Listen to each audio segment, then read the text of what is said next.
Construire un avion, un rêve pour ces adolescents originaires du Tarn. Dans ce magazine, nous rencontrerons un passionné d'aviation qui aide les plus jeunes à fabriquer des aéronefs. Nous visiterons également l'un des principaux sites touristiques du Pas-de-Calais, la ville fortifiée de Montreuil-sur-Mer, des remparts qui ont traversé les siècles.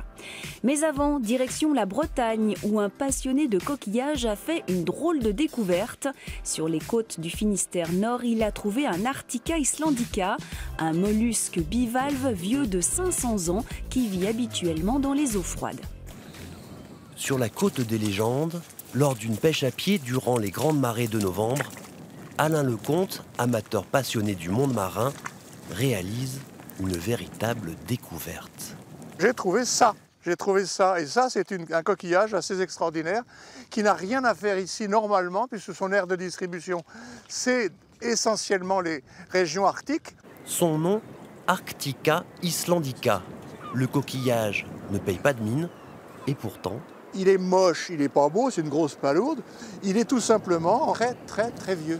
Et même plusieurs fois centenaire, l'espèce n'a jusqu'alors jamais été observée sur la côte bretonne. On le trouve d'habitude dans les profondeurs des eaux froides. La découverte en Pays Pagan interpelle les spécialistes. Mais ce que vous avez trouvé là, on n'a jamais vu ça. Du monde scientifique. C'est l'espèce qui vit le plus longtemps sur la planète Terre. C'est une vraie curiosité. C'est même extraordinaire de la trouver en Bretagne, au point où on doit s'interroger sur la provenance de cet individu unique. C'est le seul, le premier, jamais vu en Bretagne. Vous voyez un coquillage, les scientifiques y voient un livre. Dans ce livre seront inscrites des informations sur comment était l'environnement il y a 100 ans, 200 ans. Ah oui, tu vois là encore un cycle. Ouais. Ah. Sa particularité, c'est de vivre plusieurs centaines d'années. Donc le plus vieil animal pour l'instant trouvé avait 507 ans, mais on peut espérer en trouver des plus vieux. Le spécimen découvert a peut-être voyagé dans la drague d'un pêcheur avant d'atterrir dans les eaux de la Berbenois. Il attend désormais d'être disséqué pour livrer son âge et tous ses secrets. Direction le Pas-de-Calais et l'un de ses plus beaux joyaux, la ville fortifiée de Montreuil-sur-Mer, 3 km de remparts construits au fil des siècles. Visite guidée. Surplombant la Canche du haut de ses remparts, certains l'appellent la Carcassonne des Hauts-de-France. Montreuil-sur-Mer, perle de culture, de nature et d'histoire. Montreuil apparaît dans les sources en 898. La ville est attaquée par des Normands, par des Vikings. On sait que la ville résiste et donc on sait par conséquent qu'elle était déjà fortifiée, probablement avec des palissades de bois. Une ville stratégique pour les rois de France. Sous Charles Quint, Montreuil est le seul accès à la mer. Aujourd'hui, les touristes y viennent pour découvrir ses rues pittoresques pavées, bordées de petites maisons et échoppes, et son patrimoine architectural.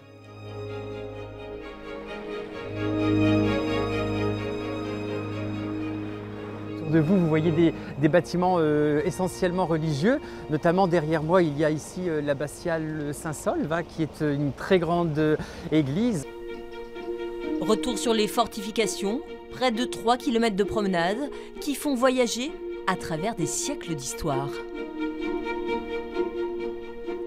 L'essence même des fortifications de Montreuil, c'est qu'il n'y a pas une date de construction. C'est l'évolution d'une cité et à peu près toutes les époques ont été conservées.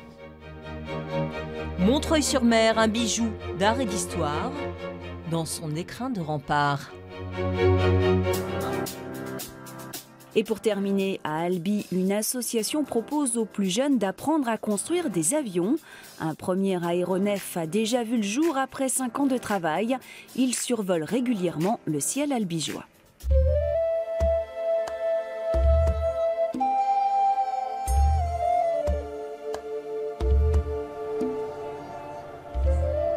Fendre le ciel, piloter un avion construit de ses mains.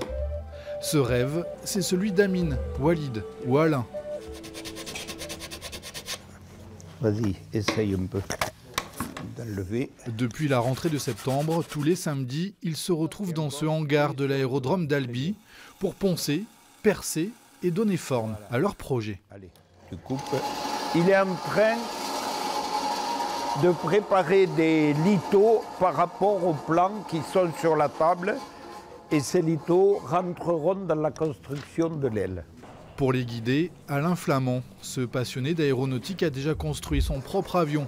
Il a eu l'idée de partager cette aventure avec des jeunes. On leur inculque des valeurs d'assiduité, de ponctualité, de respect mutuel, d'entraide.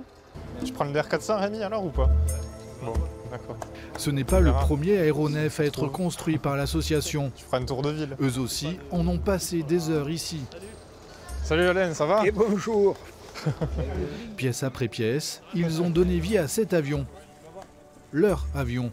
Aujourd'hui, tous étudient ou travaillent dans le domaine de l'aéronautique. On a mis 5 ans pour le construire et maintenant on vole avec. Sur la piste, pas un week-end ou presque sans que les vagabonds du ciel ne prennent leur envol. Aux commandes du biplace, ce jour-là, Guillaume, 19 ans, ne se lasse pas de voir la vie d'en haut.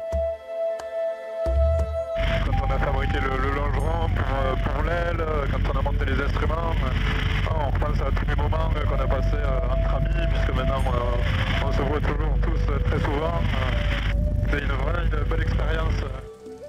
Mais pour avoir la tête dans les nuages, pour Walid et ses camarades, il faudra encore patienter. En attendant, c'est depuis le tarmac qu'ils continuent de rêver.